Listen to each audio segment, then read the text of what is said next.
Hello बच्चों, मैं श्रीमती प्रेम परिहार, सहायक आचार्य, राजकीय बांगड़ महाविद्यालय डिडवाना।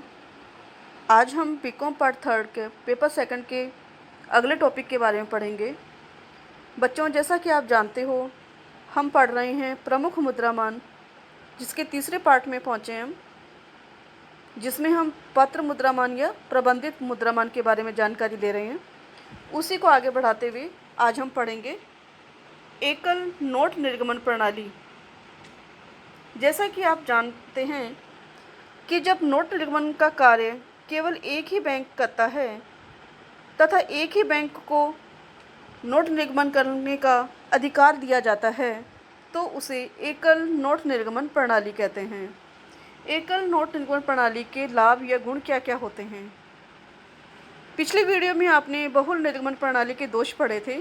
उन्हीं दोषों से बचने के लिए विश्व के अधिकांश राष्ट्रों ने नोट निर्गमन में बहुल प्रणाली का परित्याग करके एकल नोट निर्गमन प्रणाली को अपनाना शुरू कर दिया था, जिसमें देश का प्रमुख बैंक, जिसके अंदर सामान्यतः देश का केंद्रीय बैंक होता है, वह नोट के निर्गमन का कार्य करता है। इससे क्या क्या लाभ मिलते हैं हमें? एक रूपता। एक ही बैंक द्वारा नोट निर्गमन करने से वह भिन्न भिन्न आकार के मूल्यों के नोट जारी करने के बावजूद एक ही मूल्य के नोटों में एकरूपता बनी रहती है। उसमें शीघ्र परिचायकता होने के कारण जालसाजी और नकली नोटों की संभावनाएं बहुत कम हो जाती है। पारस्परिक प्रतियोगिता का अभाव। चूँकि एक ही बैंक को नोट निर्गमन का अधिकार दिया जाता है, तो दूसरे बैंकों से प्रतियोगिता होने का प्रश्न ही नहीं उठता। इससे जनहित की सुरक्षा होती है। मितव्ययता। एक ही बैंक के द्वारा नोट निर्गमन करने पर धात्विक कोष भी कम ही रखने पड़ते हैं। बड़े पैमाने पर नोट छापने में सस्ता पड़ता है। कुशल, सुयोग्य एवं विशेषज्ञों की सेवाओं का उपयोग कर मौद्रिक नीति को सफल बनाया जा सकता है तथा प्रतिस्पर्धा न होने से फालतू के खर्चों से भी बचा जा सकता है, जिससे देश को राष्ट्रीय संकट में सुरक्षा मिलती है, सुविधा रहती है। देश को राष्ट्रीय संकट में सहायता इसी बैंक के माध्यम से मिल सकती है। मुद्रा प्रसार का भय नहीं। मुद्रा की मांग और पूर्ति में संतुलन रखा जा सकता है। केंद्रीय बैंक विभिन्न प्रकार की गतिविधियों का संचालन कर मांग और पूर्ति में साम्य रखने का प्रयास करता है।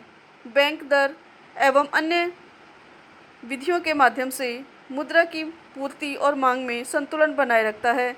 चलन में अधिक नोटों के निर्गमन का किसी प्रकार का भय नहीं रहता है। सरकार का प्रभावी नियंत्रण। चूँकि यह एक ही बैंक द्वारा नोट निर्गमन किया जाता है, अतः इस मौद्रिक व्यवस्था में सरकार इस पर पूर्ण नियंत्रण रख सकती है और इसमें किसी प्रकार के कठिनाई का सामना नहीं करना पड़ता। जैसा कि हम बहुल नोट निर्गमन प्रणाली में देखते हैं कि विभिन्न बैंकों के मध्य समन्वय स्थापित करने में बहुत सी परेशानी का सामना करना पड़ता है, लेकिन एक ही बैंक को अधिकार देने से इस प्रकार की समस्याएं पैदा नहीं होती है। नोट निर्गमन का लाभ। एक ही स्थान पर बैंक रहने से सरकार इसे नियंत्रण में लेकर जनता के लिए प्रयोग में ला सकती है, जनहित के लिए कार्य कर सकती है। इस प्रकार एकल प्रणाली ही अधिक उपयुक्त और सार्थक प्रतीत होती है। एक बैंक में देश के केंद्रीय बैंक सबसे उपयुक्त संस्था होती है, जिसे नोट निर्गमन का कार्य सौंपा जाना चाहिए। विश्व के लगभग सभी राष्ट्रों में अब मौद्रिक नीति का संचालन वहाँ का केंद्रीय बैंक ही करता है। भारत का केंद्रीय bank reserve bank of India है, जो इस कार्य को बहुत ही अच्छे तरीके से कर रहा है।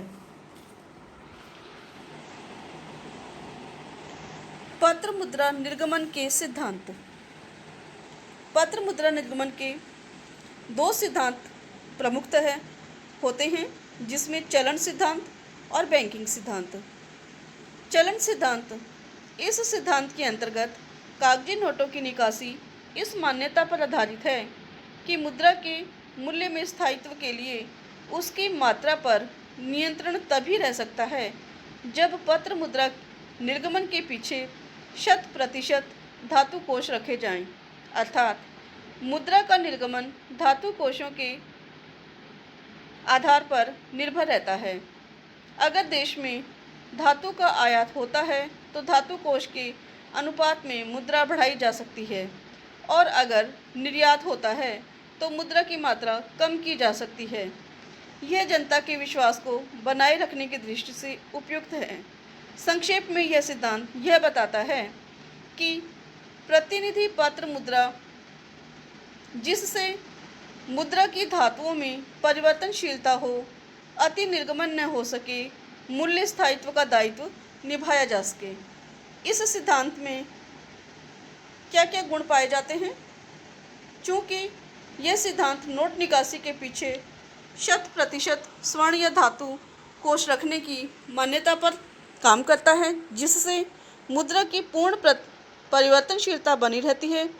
मुद्रास्फीति का भय नहीं रहता, क्योंकि मुद्रा की मात्रा स्वर्ण कोषों के बढ़ने पर ही बढ़ना संभव होती है। मूल्यों में स्थायित्व रहता है और पूर्ण परिवर्तनशीलता के कारण जनता इसमें विश्वास करती है। चलन सिद्धांत के दोष। इस सिद्धांत की कई प्रकार के दोष हैं, जैसे लोचता का अभाव। इस सिद्धांत में मूल्य स्थायित्व के उद्देश्य के पीछे मुद्रा की लोच की बलि दे दी जाती है।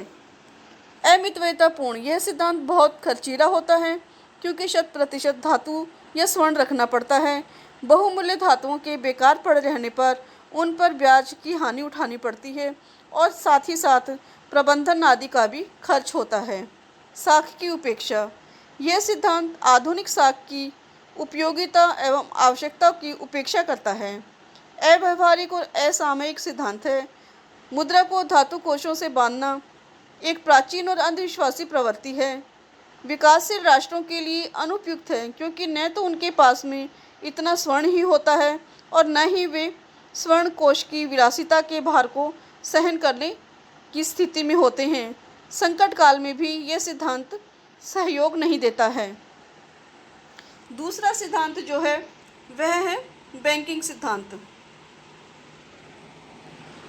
यह सिद्धांत इस बात पर आधारित है, मुद्रा निर्गमन व्यवस्था यथेष्ट लोचदार एवं मितव्ययतापूर्ण होने के साथ साथ सामयिक होनी चाहिए, ताकि अर्थव्यवस्था की मुद्रा संबंधी मांग सरलता से पूरी की जा सके। व्यवहारिक जीवन में मुद्रा में जनता का विश्वास धातु कोषों की परिवर्तनशीलता की क्षमता पर निर्भर नहीं करता, बल्कि सरकार की आर्थिक नीतियों की सुदृढ़ता और राजनीतिक स्थिरता पर निर्भर करता है। अतः बैंकिंग सिद्धांत के अनुसार नोट निर्गमन के पीछे 100% धात्विक कोष रखने की आवश्यकता नहीं है, बल्कि एक निश्चित अनुपात में ही कोष रखे जाते हैं। इस सिद्धांत के गुण। पत्र मुद्रा निर्गमन के पीछे थोड़ी मात्रा में ही कोष रहने से अनेक प्रकार के लाभ मिलते हैं, जिसमें मितव्ययता बनी रहती है, क्योंकि कुछ प्रतिशत धात्विक कोषों से ही काम हो जाता है और बचे हुए कोषों को लाभदायी कार्यों में प्रयोग में लिया जा सकता है। पूर्णतः लोचदार बनी रहती है। नोट निर्गमन की मात्रा से आसानी से मुद्रा की मात्रा बढ़ाई और घटाई जा सकती है, अतः मुद्रा प्रणाली में लोच बनी रहती है। साक्ष्य क्षमता का भी लाभ उठाया जा सकता है। यह प्रणाली संकट काल की स्थिति में भी उपयुक्त रहती है। विकासशील तथा धनी सभी राष्ट्रों के लिए यह समान रूप से उपयोगी एवं लाभकारी है। बैंकिंग सिद्धांत के दोष। चूँकि मुद्रा निर्गमन के पीछे 100% कोष नहीं रखे जाते हैं, ऐसी स्थिति में मुद्रा में स्वर्ण में परिवर्तनशीलता न होने के कारण जनता कम विश्वास करती है। अत्यधिक मुद्रा निर्गमन से मुद्रास्फीति का भी भय बना रहता है। अब प्रश्न यह उठता है कि दोनों सिद्धांतों में से कौन सा सिद्धांत श्रेष्ठ है, चलन का सिद्धांत या बैंकिंग का सिद्धांत? दोनों ही सिद्धांतों के अपने अपने गुण दोष हैं, जिनसे ये स्पष्ट होता है कि जनता के विश्वास के दृष्टिकोण से तथा मूल्य स्थिरता की दृष्टि से चलन सिद्धांत उपयुक्त रहता है। पर आज जनता का विश्वास मुद्रा की परिवर्तनशीलता पर उतना निर्भर नहीं करता जितना कि सरकार की नीति एवं सुव्यवस्था पर निर्भर करता है तथा मूल्य स्थायित्व भी मुद्रा प्रणाली की लोच पर आधारित है। आज विश्व में मुद्रा की बढ़ती हुई मांग को देखते हुए उनके पीछे 100% धात्विक कोष रखना संभव नहीं है, क्योंकि धातुओं की पूर्ति कम होती जा रही है। अतः व्यवहारिकता, मितव्ययता और मुद्रा प्रणाली में पर्याप्त लोचता के लिए बैंकिंग सिद्धांत के अनुसार ही मुद्रा का निर्गमन करना श्रेष्ठ रहता है।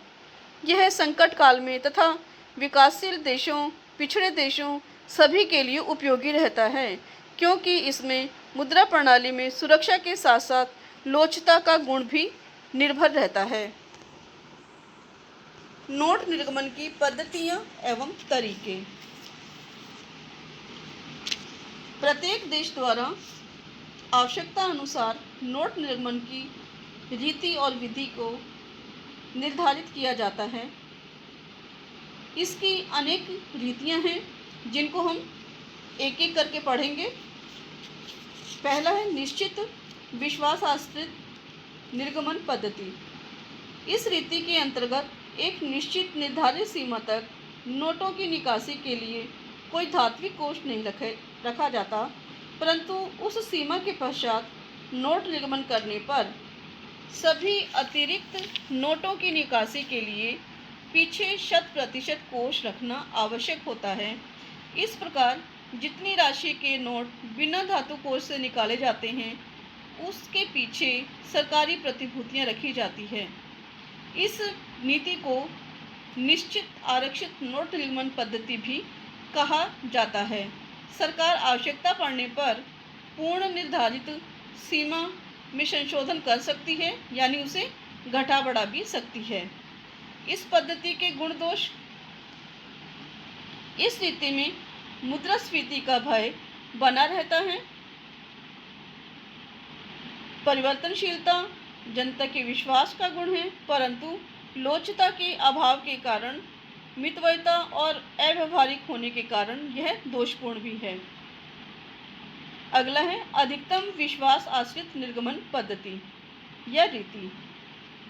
इस पद्धति में नोट निर्गमन के लिए एक अधिकतम सीमा तक नोट निकासी के पीछे कोई धात्विक कोष नहीं रखा जाता और उस सीमा के बाद नोट निर्गमित नहीं किए जा सकते, चाहे सरकार 100% धातु रखने के लिए ही तैयार क्यों न हो।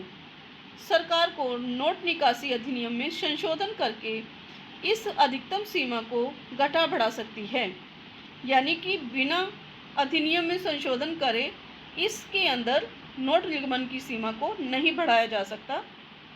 इस प्रणाली के भी अनेक गुण दोष हैं। यद्यपि इस प्रणाली में स्वर्ण कोषों की बचत होती है, चलन में आधिक्य का अभाव रहता है।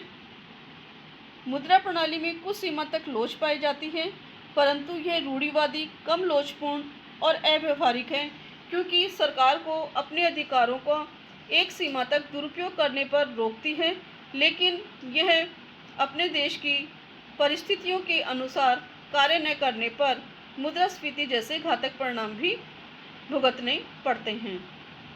आनुपातिक निधि प्रणाली। यह पद्धति बैंकिंग सिद्धांत पर आधारित है और इसके अंतर्गत नोट निर्गमन के पीछे 100% रिजर्व नहीं रखकर केवल उसके एक निश्चित प्रतिशत के रूप में धात्विक कोष रखे जाते हैं और शेष भाग के पीछे सरकारी प्रतिभूतियां या प्रथम श्रेणी के व्यापारिक पत्र या सिक्योरिटीज रखी जाती है। भारत में इस तरह की व्यवस्था की गई है।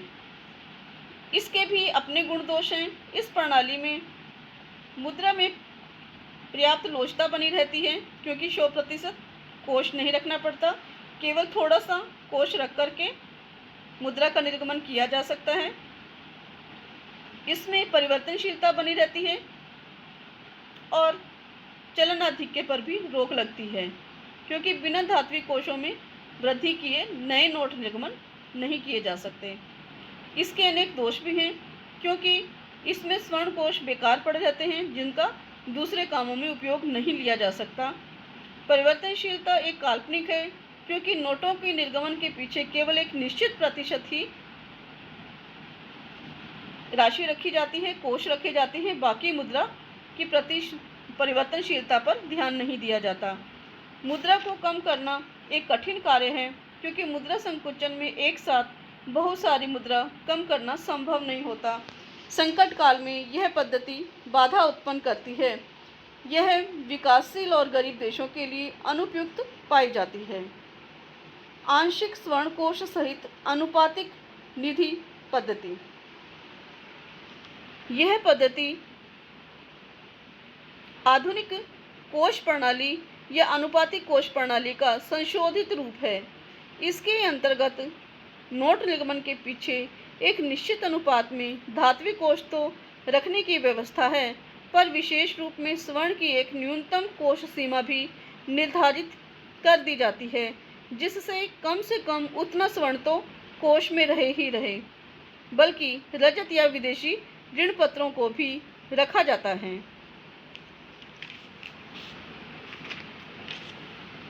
इस पद्धति के गुण दोष: इसमें लोचता, मितव्ययता, परिवर्तनशीलता एवं जन विश्वास के गुण हैं, जबकि यह मुद्रा पद्धति संकट काल में अनुपयुक्त एवं लोचहीन रहती है, क्योंकि इसमें भी अत्यधिक धातु कोष बेकार पड़े रहते हैं, जो गरीब और विकासशील राष्ट्रों के लिए अनुपयुक्त हैं। एक सीमा तक स्वर्ण भी सुरक्षा हेतु कोषों के अंदर रखा जाता है, जिससे अनावश्यक व्यय की वृद्धि होती है और उसका लाभप्रद कार्यों में उपयोग भी नहीं किया जा सकता। न्यूनतम कोष प्रणाली: इस पद्धति के अंतर्गत नोट निगमन के लिए धात्विक एवं विदेशी मुद्रा कोष की एक निश्चित न्यूनतम सीमा निर्धारित कर दी जाती है और देश के मौद्रिक अधिकारी इस न्यूनतम कोष के आधार पर आवश्यकता अनुसार कितनी भी राशि के नोट निकालने का अधिकार प्राप्त कर लेता है। किसी भी हालात में कोष न्यूनतम सीमा से कम नहीं हो सकता। हाँ, विशेष विधान द्वारा संशोधन करके इसकी न्यूनतम सीमा को कम किया जा सकता है। देश में 1957 से यह पद्धति प्रचलन में है। इसके भी अनेक गुणदोष हैं। इसमें लोचता बनी रहती है, क्योंकि न्यूनतम सीमा के बाद किसी भी सीमा तक नोट निकाले जा सकते हैं। यह पद्धति मितव्ययी है, क्योंकि अधिक धात्विक कोष व्यर्थ में नहीं पड़े रहते। विकासशील राष्ट्रों के लिए उपयुक्त है। न्यूनतम कोष प्रणाली के दोष: मुद्रास्फीति का भय बना रहता है, क्योंकि न्यूनतम सीमा के बाद कितने भी नोट जारी करना आसान काम हो जाता है। परिवर्तनशीलता का अभाव बना रहता है और मुद्रा में धीरे धीरे जनता का विश्वास कम होने लगता है। साधारण निधि प्रणाली: यह पद्धति पूर्ण चलन सिद्धांत पर आधारित नोट निर्गमन पद्धति है। इसमें नोट निर्गमन अधिकारी को नोटों के पीछे 100% धात्विक कोष रखना पड़ता है। कागजी मुद्रा अपरिमित मात्रा में स्वर्ण तथा चांदी में परिवर्तनशील होती है। इस प्रकार से यह प्रतिनिधि पत्र मुद्रा है, जो स्वर्ण या रजत का प्रतिनिधित्व करती है। इसके प्रचलन से चलन में धातु के घिसावट से बचत हो जाती है और मुद्रा हस्तांतरण सुविधाजनक हो जाता है। इस पद्धति के भी अनेक गुण दोष हैं, जिसमें गुणों के रूप में जनता का विश्वास बना रहता है, मुद्रा प्रसार का भय नहीं रहता। यह एक पूर्ण परिवर्तनशीलता पर आधारित पद्धति है। इसमें अनेक दोष भी है, क्योंकि ये खर्चीली पद्धति है। धात्विक कोष बेकार पड़े रहते हैं। लोचता का प्राय अभाव पाया जाता है, क्योंकि बिना धात्विक कोषों में वृद्धि के अधिक मुद्रा निर्गमन करना संभव नहीं होता। गरीब और विकासशील राष्ट्रों के लिए अनुपयुक्त है। वर्तमान युग में यह अव्यावहारिक पद्धति है। संकट के समय में यह पद्धति साथ नहीं देती है। अंतिम है हमारा कोषागार विपत्र निधि पद्धति। यह पूर्णतः आधुनिक विचारधारा पर आधारित पद्धति है, जिसकी मान्यता यह है कि जनता का मुद्रा में विश्वास उनकी परिवर्तनशीलता में निहित नहीं होकर सरकार की सुदृढ़ता, आर्थिक नीतियों एवं राजनीतिक सुव्यवस्था पर निर्भर करता है। अतः इस पद्धति में नोट निर्गमन के लिए सरकारी बॉन्ड और रखे जाते हैं, यहाँ धात्विक कोष नहीं रखे जाते। कोषागार विपत्र एक प्रकार के अल्पकालीन सरकारी प्रतिज्ञा पत्र होते हैं जो केंद्रीय बैंक को दिए जाते हैं। पत्र मुद्रा निर्गमन की वृद्धि के साथ साथ कोष में इन बॉन्ड और विपत्रों की संख्या बढ़ जाती है। व्यवहारिक रूप में यह पद्धति 1902 में भारत में तथा 1913 में अमेरिका में अपनाई गई थी। इस प्रणाली में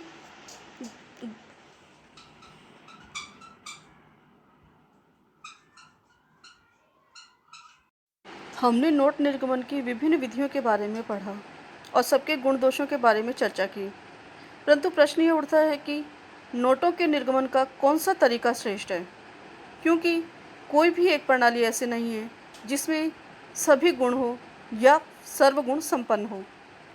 अतः इस प्रश्न का उत्तर बहुत ही कठिन है कि कैसे दिया जाए कि कौन सा तरीका श्रेष्ठ है, क्योंकि नोट निर्गमन की कौन सी पद्धति श्रेष्ठ है, इसके लिए निर्धारण करते समय हमें अनेक समस्याओं का सामना करना पड़ता है। पहली समस्या तो ये है कि क्या धातु कोषों तथा पत्र मुद्रा के बीच में से किसी एक पद्धति का चयन किया जाए, और दूसरा यह है क्या नोट निर्गमन के लिए देश को स्वर्ण या रजत कोष रखना पर्याप्त होना चाहिए। यानी इन समस्याओं का हमें समाधान करना है। पत्र मुद्रा का संबंध धातु कोषों से इसलिए रखा जाता है ताकि नोटों की परिवर्तनशीलता से जन विश्वास बना रहे तथा सरकार नोट निर्गमन के अधिकारों का दुरुपयोग न कर सके। परंतु आजकल नोट का निर्गमन कार्य देश का केंद्रीय बैंक करता है, अतः सरकारी हस्तक्षेप की संभावना अधिक नहीं रहती। नोटों का निर्गमन व्यवस्थित ढंग से अर्थव्यवस्था के विकास के लिए विशुद्ध आर्थिक आधार पर होता है, ताकि साथ साथ सामाजिक और राजनीतिक उद्देश्यों में सामंजस्य बिठाया जा सके। अतः धात्विक कोषों की मात्रा पत्र मुद्रा निर्गमन से विशेष संबंध रखना आवश्यक नहीं रह गया। विदेशी विनिमय दर में स्थायित्व तथा विदेशी भुगतान क्षमता को बनाए रखने के लिए धात्विक कोषों की मात्रा मुद्रा निर्गमन की मात्रा पर निर्भर न रहकर विदेशी भुगतानों की शोधन क्षमता के बराबर ही होनी चाहिए। अतः पत्र मुद्रा का निर्गमन देश के केंद्रीय बैंक द्वारा होना चाहिए तथा धात्विक कोषों का निर्धारण देश की परिस्थितियों को ध्यान में रखते हुए करना चाहिए। एक अच्छी मुद्रा प्रणाली में मितव्ययता, लोचता, चलनाधिक्य से सुरक्षा के साथ साथ परिवर्तनशीलता, निश्चितता, स्वचालिता के गुणों का होना भी आवश्यक है। सरकार का हस्तक्षेप केवल राष्ट्रीय हित में ही किया जाना चाहिए। परिस्थितियों में परिवर्तन के साथ साथ नोट निर्गमन की पद्धति में भी परिवर्तन किया जा सकता है। पत्र मुद्रा के विभिन्न रूप। सुरक्षित कोषों तथा पत्र मुद्रा की परिवर्तनशीलता के आधार पर पत्र मुद्रा के 3 प्रकार या रूप बताए गए हैं, जिसमें प्रतिनिधि पत्र मुद्रा, परिवर्तनशील पत्र मुद्रा, अपरिवर्तनशील पत्र मुद्रा।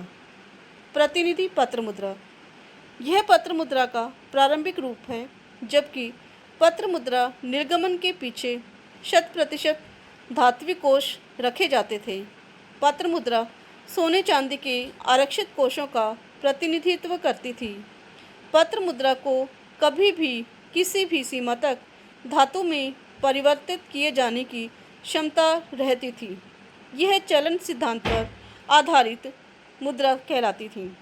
इस प्रतिनिधि पत्र मुद्रा के गुण इस प्रकार हैं। इसमें जनता का विश्वास बना रहता है, बहुमूल्य धातुओं की गिसावट से बचत हो जाती है क्योंकि प्रचलन में पत्र मुद्रा रहती है। इसमें मुद्रास्फीति का भय नहीं रहता क्योंकि सरकार को धात्विक कोष रखने पड़ते हैं, अतः यहाँ चलन अधिक्य की समस्या उत्पन्न ही नहीं होती है। इसके अनेक दोष भी हैं, जैसे यह अमितव्ययी रहती है क्योंकि बहुमूल्य धातु कोष बेकार में पड़े रहते हैं। यह मुद्रा प्रणाली बेलोचदार है। यह पत्र मुद्रा निर्धन राष्ट्रों के लिए संभव नहीं है। यह रूढ़िवादिता पर आधारित पद्धति है।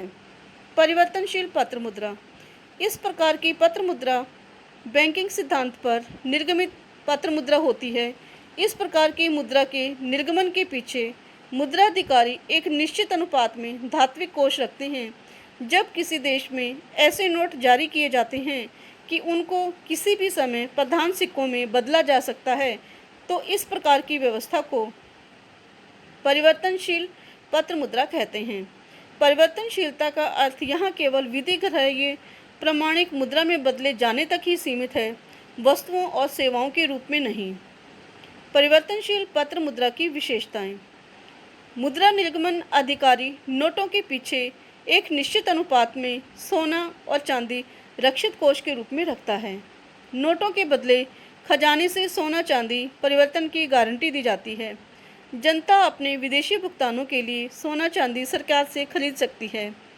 रक्षित कोषों में न केवल सोना चांदी होता है, बल्कि कुछ भाग के रूप में प्रधान सिक्के, सांकेतिक सिक्के व स्वीकृत प्रतिभूतियां रखी जाती है। सरकार पूर्व निश्चित दर पर सोना चांदी बेचने के लिए तैयार रहती है।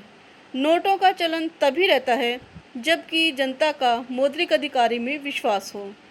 इस प्रणाली में भी आनुपातिक प्रणाली के समान ही गुण दोष पाए जाते हैं।